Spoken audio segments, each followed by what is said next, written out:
تحية طيبة مشاهدينا الكرام متابعينا في كل مكان عبر قنوات بي ان سبورتس. هنا فالبارايسو، هنا تشيلي، هنا يتجدد العهد مع المسيرة المونديالية لجيل من الشباب المغاربة، لجيل آخر نقول عنه جيل من الحالمون. بالأمس كنا مع الأسود في قطر، واليوم نحن مع الأشبال في تشيلي. جيل وراء جيل، هدفه الأسمى بكل تأكيد إسعاد شعب وتمثيل وطن من شرقه إلى غربه، من وجدة إلى كازا، ومن طنجة العالية إلى القويرة العزيزة.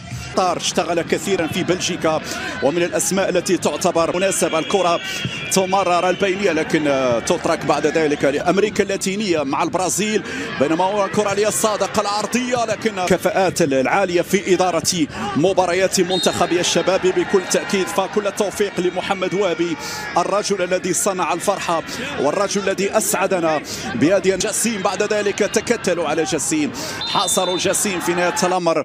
الحكم الأوروغواي يشير إلى خطأ. نعم 7 دقائق. قلت بأن المنتخب المغربي واجه كل المدارس أمريكا، نعم، من مدرسة نادي موناكو ومن مركز نادي لونس، خاصة نادي موناكو. عندهم ميسام بن عما، نبي أوتو، عنده فؤاد الزواني يلعب الكرة طويلة. الفكرة ممتازة ولكن كانت قوية بعيدة تماما إلى ضربة مرمى.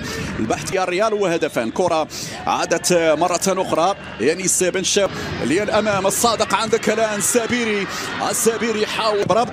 ممتاز دور حسام الصادق، ننتظر اليوم بعمله الكبير. ممتازة، يلا يا السابيري. السابيري الآن يدخل الأسرع، السابيري من المدافع في نهاية المطاف. الأسبقية، التموضع الجيد والإنهاء. هذه الكرة طه يرفعها بعد في آخر لحظة لحسن الحظ. لا زالت مغربية. السابيري يحاول ضغط رهيب في هذه مباشرة البينية الأمامية. هيا بشكل ممتاز. يلا يا عثمان، ادخل يا عثمان، شوت يا عثمان. برافو برافو برافو برافو برافو برافو. هذه الكرات التي ينتظرها عثمان معما.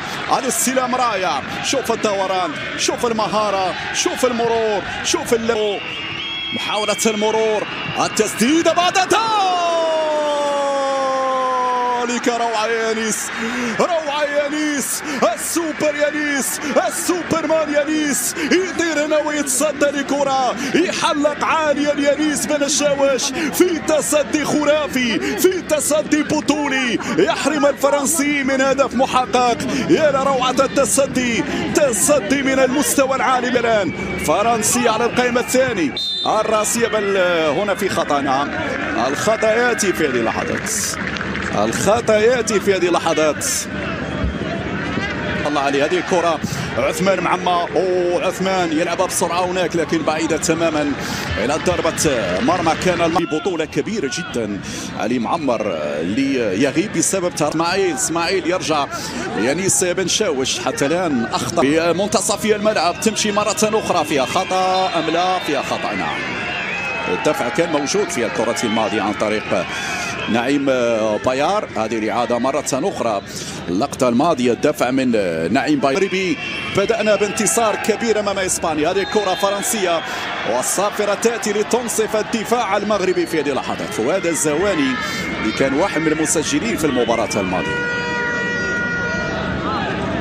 هذه الإعادة مرة أخرى، ميسام وبون وكذلك ميشال. هذه الكرة للأمام تنبحث عليها كثيرا.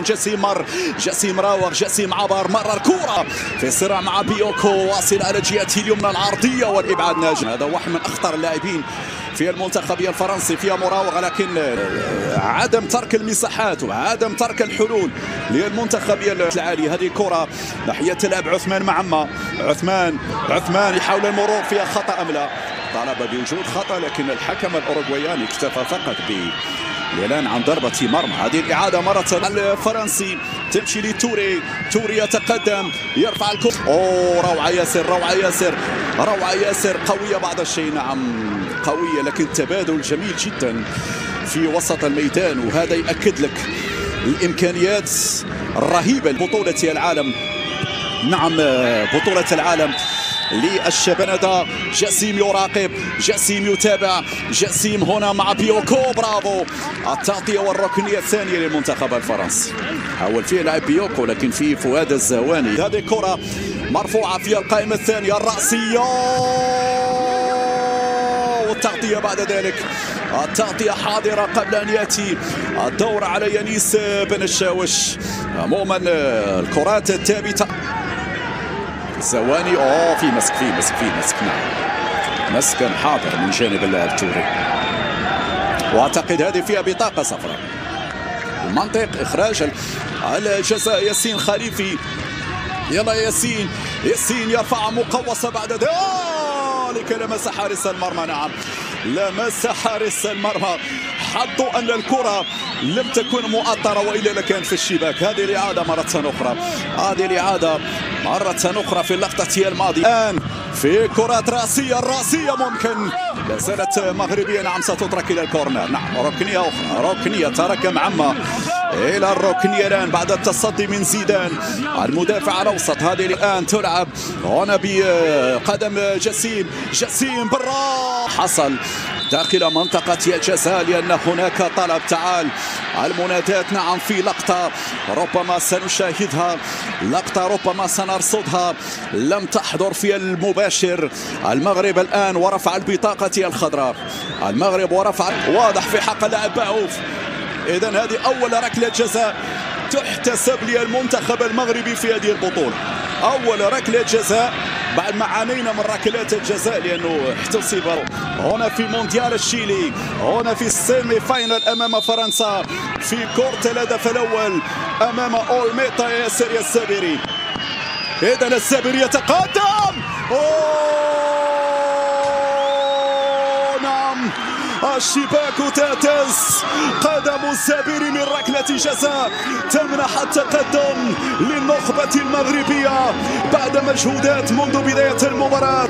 هنا الإنصاف يأتي بالإعلان عن ركلة جزاء، ومع الركلة يأتي الجديد، ومع الركلة يهتز الشباك، ومع الركلة نعم يتواصل هذا الحلم، حلم البحث عن المجد. وقلت بأن الوجود هنا في كأس العالم لم يعد استثناء، بل أصبحت قاعدة مع هذا الجيل، جيل